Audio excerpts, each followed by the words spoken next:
Welcome to The Forgotten, Episode 10, Part 3.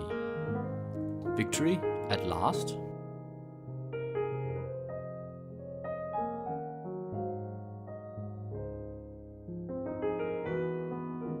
We left the War of Liberation at the end of the Battle of Leipzig and the collapse of Napoleon's German army.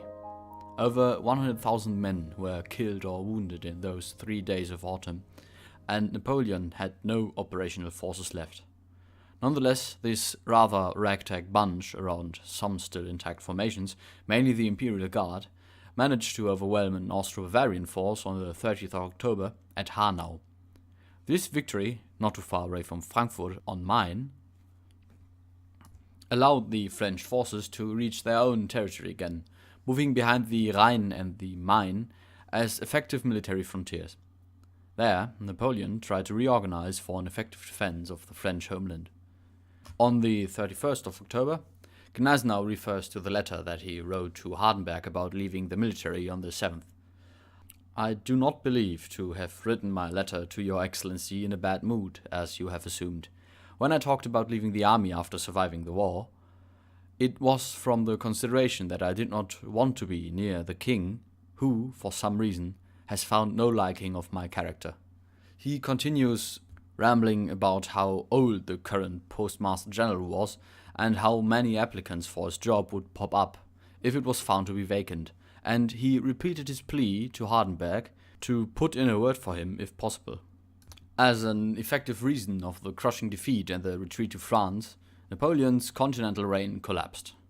Many Rheinbund states were put under the Zentralverwaltungsdepartement, the Department of Centralized Administration. This department was founded by no other than good old von Stein and was responsible for the administration of the occupied German territories. Yet there was disharmony between the Allied governments. The Austrians, fearing the growing power of Prussia and the increasing popularity of the Prussian kingdom in the German lands, insisted that the troops were not to cross the Rhine, a stance which, of course, all the other allies opposed. A letter from Karl von Clausewitz to Gneisenau from November 1st summarizes their point. He writes, "If we stop at the Rhine, he, Napoleon, will renew his army during winter, and will have around 200,000 to 300,000 men available again by spring. It is indisputable that the Allies will be able to have twice the amount of men, but I am also convinced that the common discord between the Allies will cause severe fractures in our coalition. Herr General, I think of that at least 10 times a day and 10 times a night, and I must confess that I put all my hope in this situation in you. You stopped the unnerving standstill of the operations at the Elbe. Without you, we may still stand there. Maybe you can do something similar on the Rhine." From what we have learned about old Blücher, he must have been furious with this whole situation as well. A week later, on the 7th of November, the monarch's ministers and generals met in Frankfurt to discuss their strategy. Gneisenau proposes not to allow the French to reform behind the Rhine, but to immediately cross the river on a broad front between Strasbourg and Mainz, where many of the force were under-garrisoned because Napoleon had brought those men with him on his campaigns. The territory behind this fortified area would be ideal. The Silesian army should march north, towards the Low Countries, and threaten Napoleon's position there, whereas the other forces should march south to meet up with the army of Field Marshal Lord Wellington, which had crossed into southern France on the 2nd of August already. Occupying the Low Countries, on the other hand, would give the Allies a solid front against any attacks from Napoleon's supporters in the Netherlands and northern Germany, for which the channel-filled lands would be an insurmountable obstacle if defended with only a token force. Furthermore, Holland would be the ideal base for any further landing of troops to reinforce the standing army. His plan, however, was disregarded, possibly due to the personal intervention of the Prussian king himself. Instead, the Allies agreed on the strategy of a close friend of Gneisenau, Major General von Knesebeck, who planned to invade France marching through Switzerland, not at all neutral, but firmly on the French side. That would take several weeks to prepare. Gneisenau was furious. Why not attack from where we currently are, but march hundreds of kilometers south, he must have asked himself. In a memorandum to his dear friend Tsar Alexander of Russia, He wrote, "I want to lay my plan to your Imperial Majesty's feet. My plan has the undisputable advantage of being able to be executed immediately, as the eastern departments, it as the French regional government territories, still effective today, are still in serious disorder, as the populace does not dare to obey their emperor anymore, and the French government lacks power to enforce its will. All fortresses there are stripped bare of their men. 2/3 of the French army are not even armed, and all the families of the region run for Paris. This disorder literally invites us to cross the Rhine, and the ice, which the river is frozen over with during the early winter, will help us cross it. Your Imperial Majesty has saved Europe when you did not make peace when your capital was taken by the enemy. Your Imperial Majesty saved Europe again when you brought the war into the heart of Germany, opposed to being satisfied with pushing your enemies over your own borders. Your Imperial Majesty will save Europe again if you accelerate the movement of our troops along and across the Rhine." His ardent letter must have worked in one way or another. Blücher, of all the commanders available, the one who disagrees most with the idea not to cross the Rhine immediately, is ordered to Mainz to keep blockading it, northwards, towards the proposed operational goal. It would have been amazing to read some of Blücher's letters about this subject. Unfortunately, the Field Marshal was not a great writer. Reading one of his letters is hard, as his very interesting orthography and grammar does not bode well for a commander-in-chief. What we do know from one of Gneisenau's reports to Hardenberg is that Blücher was furious about the whole ordeal, and he made sure that Knesebeck, the one responsible, would know it. With his well-known temper, he yelled at Knesebeck that if the army was not to advance, but also not to feed itself from the land, and no large depots were available to support it, he'd see no other opportunity than to resign from his command. Funnily enough, in a letter from his daughter, Gneisenau reads that the papers in Prussia are already headlining the crossing of the Rhine by no other than Blücher himself. From Clausewitz, who was, funnily enough, still in Russian services as a chief of staff to a Russian corps, as the king did not want this quote-unquote deserter in his army, he heard the same. "We are hearing about a great victory here, and that you forcibly crossed the Rhine. My dearest congratulations, should this be true. Your army appears to be, to me, the sharp point of the heavy iron wedge used to destroy the colossus which is Napoleon." Finally, his great efforts seem to have shown off. The army plans to cross the Rhine on New Year's Eve to wish the French a Happy New Year, as Gneisenau writes. On December the 8th, however, not to mix up this important event, Gneisenau is promoted to Lieutenant General by royal decree. This decree from the king's own hands applauds his services and his merits most highly, and the general catches a new spirit. His excellent work in quasi-commanding the Silesian army, while Blücher is drinking, whoring, and rallying the men with his whims and jokes, finally paid off. The army crossed the Rhine as planned, with little to no casualties, as New Year's Eve was a night with a lunar eclipse, and the French, knowing about the apparent discord in the Allied headquarters, did not expect the attacks. The enemy has not shown a great will to resist and has parted from us after a few gunshots, Gneisenau writes sardonically. In the meantime, General von Bülow's corps was already stomping the French forces in the Netherlands. Gneisenau is still not entirely happy with the situation. "We have spent 7 weeks on our behinds. My idea was not to allow the French any respite. Had we started this campaign immediately, when arriving in Frankfurt, we would be in Paris already." The following campaign, although brilliantly led by Napoleon, turned into a pushover really quickly.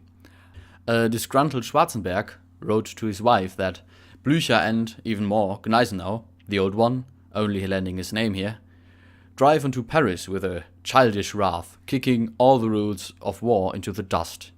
And indeed, with little regard for the shattered French forces, the two commanders push their armies through France, the soldiers happily plundering any food and valuables they can find. So, after only a 3-month campaign, on the 31st of March, Gneisenau writes to his wife, "Paris is ours. We have attacked the enemy's positions yesterday and completely defeated him. Now we throw the tyrant off his throne." His adjutant Stosch, however, writes another quite unsettling story the day before. The forces had arrived on the 30th already, but due to a formal capitulation of the city, the army was not allowed to enter it on the same day. He continues that there was a certain look of triumph in the general's face, but he most certainly was disgruntled that he could not enter Paris immediately. He would have liked to plunder the city systematically. His hatred for Napoleon and the French was visible more and more every day. This makes the general shine in a different light. It is not completely neglectable that he probably had supported the atrocities committed by the Prussian soldiers and especially by the irregular Russian troops in the campaign for Paris. Although my sources do not talk about it, I do believe that Arndt's teachings were in his head and that he wanted to make the French pay for what they had done to Germany. I can't say for certain, but I do assume that he was responsible for a great deal of those atrocities. I will skip the time between the ending of the Sixth Coalition War and the beginning of the Seventh. All that is important is that Gneisenau was denied a command of his own corps because his enemies at Berlin had, when he was away from the monarch, depicted him as a Jacobin monster, who was not to be trusted. So he remained Blücher's chief of staff. I want to talk about this relationship a little, as I, and of course others, have happened to observe a precedent for history to come. When more than 100 years later the German Empire was in utmost distress on the Eastern Front, it came to the duo of a maybe little senile but very prestigious and charismatic commander and a very capable chief of staff. I am talking of course about Paul von Hindenburg and Erich von Ludendorff and the Battle of Tannenberg. In the war to come, the Second World War, we have a similar thing in the Heeresgruppe Süd during the Polish campaign, although calling Gerd von Rundstedt senile would be a criminal offense to historic truth. Yet his chief of staff, Lieutenant General Erich von Manstein, was probably one of the most talented commanders in the history of the world, rating from a military standpoint, not a moral one. Probably even Erwin Rommel would have destroyed his Africa Corps by being absent from the headquarters all the time, were it not for men like Siegfried Westphal and Fritz Bayerlein. What I want to say is that this combination is not at all uncommon in German history. Interestingly, most of these men would later rise to highest position in their armed forces. So maybe this was the great precedent that set this in motion. The Waterloo campaign will, much like the Battle of Katzbach and the campaign for Paris, be Gneisenau's masterpiece. Upon learning of Napoleon's reascension, he writes to a friend, "Our Napoleon has once again appeared. If that leads to a civil war in France, it is heaven's just punishment for this rotten and condemned nation, and I hope it will last long then." Ouch. The more I read about this, the less I like him. When on the 2nd of May a mutiny happened in Lüttich, a mutiny of Saxon troops, which did not appear to be very interested in fighting Napoleon again, Gneisenau ordered the disarmament and the decimation, killing every 10th soldier of them. It is clearly to be seen that the old Prussian general was becoming more and more the archetype of the old Prussian general. Gneisenau, since the summer of 1814 now Count von Gneisenau, and Blücher, now Prince of Wahlstatt, do not manage to unify with the British at Ligny or Quatre-Bras as wanted. At Ligny, Gneisenau's horse gets killed by a cannonball. The defeat did not have seemed to disturb him in any way. The Prussians retreat in good order and very disciplined. Now the time for Gneisenau has come. He manages to evade the pursuing troops of Marshals Grouchy and Gérard by blocking the way, disguising the tracks, and splitting up his forces, yet still remaining in full control of the situation. This has to be considered one of the greatest feats of military staff operation in the history of modern war. So, on the day of the Battle of Waterloo, he managed to rearrange his forces and allow them to reach the battlefield just in time, the avant-garde saving Wellington's forces, whereas the corps arriving later shattered the attacking French reserves and forced them to leave the field defeated.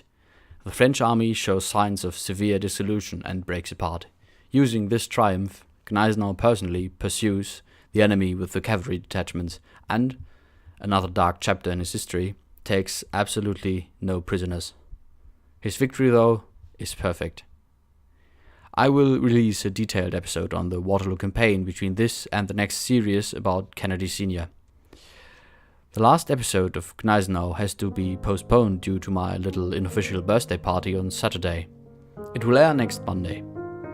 I hope you enjoyed this extensive trip through the 6th and the smaller trip through the 7th Coalition War. I wish you a good day or a good night. See you next time.